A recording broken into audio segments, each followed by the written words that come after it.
நம்ம வெற்றிமாறன் இயக்கத்துல விடுதலை திரைப்படம் ஒரு மிகப்பெரிய வெற்றி அடைந்ததை அடுத்து இந்த படத்துடைய 2ஆம் பாகம் ரிலீஸ் ஆகுமே இருக்கு. இந்த படத்தை பற்றியும் தன்னுடைய அனுபவங்களை பற்றியும் சூரி, விஜய் சேதுபதி, மஞ்சு வாரியர் ஒரு பேட்டியில விளக்கமாக பேசியிருக்காங்க. அவங்கள பேட்டி எடுத்ததே நம்ம கே.எஸ். ரவிக்குமார் அவர்கள் தான். அப்போது மஞ்சு வாரியரிடம், ரவிக்குமார், நீங்கள் எந்த கதையுடைய நாயகியாக நடிக்க விரும்புறீங்களா அல்லது எந்த கேரக்டர் கொடுத்தாலுமே ஓகே அப்படின்ற மனநிலையில இருக்கிறீங்களா அப்படின்னு கேட்டதற்கு நம்ம மஞ்சு வாரியர் பாத்தீங்கன்னா, எந்த கேரக்டர் ஆனாலுமே பரவாயில்ல, முக்கியத்துவம் வாய்ந்ததாக இருக்க வேண்டும் அப்படின்னு சொல்லியிருக்காங்க. உடனே கே.எஸ். ரவிக்குமார் அவர்கள், படையப்பா படத்துல நீலாம்பரி கேரக்டர் மாதிரியா அப்படின்ற கேள்வி கேட்கும் பொழுது, அந்த மாதிரி கேரக்டர்ல நடிக்க வேண்டும் அப்படின்னு நான் ரொம்ப ஆசைப்படுறேன். அந்த படத்தை பற்றி தொடர்ந்து பேசிக் கொண்டிருக்க அந்த படத்துடைய 2ஆம் பாகம் எடுக்கலாம். ஆனால் நீலாம்பரி கேரக்டர் அந்த படத்துல இறந்து போய் விடுவாங்க.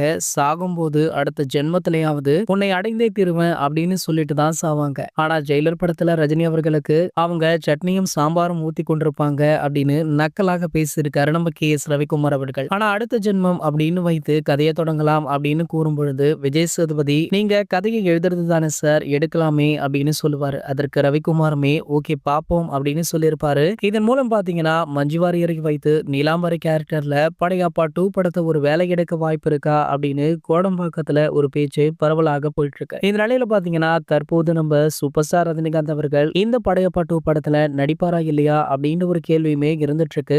சோ இந்த தகவல் தற்போது வெளியாகி சோஷியல் மீடியாக்கள்ல வைரலுமே ஆகிட்டு இருக்கு. இது போன்ற சினிமா செய்திகளை பத்தி நீங்க உடனே தெரிஞ்சுக்க நம்மளுடைய செய்தி துளிகள் அப்படின்ற நம்ம சேனலை சப்ஸ்கிரைப் பண்ணிக்கோங்க.